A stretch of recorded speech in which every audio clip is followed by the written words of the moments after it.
Alright, this is my 2011 Verde Luxe bike check. The original bike was $600 off a Dan's comp, and I bought it mostly because obviously this bike comes with the Odyssey Twombolt cranks.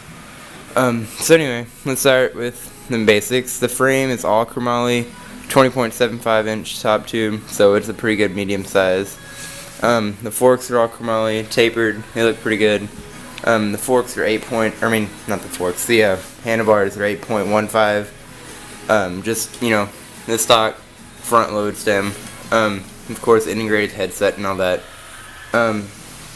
Besides that, I've replaced a lot of things. The seat is a Primo fat seat.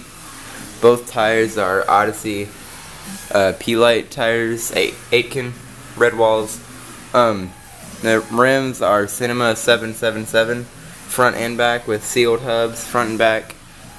The chain is a Shadow Conspiracy Interlock 2, half link. The pedals are stock, they're Duo Reslite pedals, but I've actually never had any problems with them. They're pretty good heavy duty plastic pedals. My brake pads are Odyssey. My grips are Vans, or Colt Vans grips. They're actually pretty comfortable. I like them. And then, obviously, the Odyssey monolever. But, so, there's our Luxe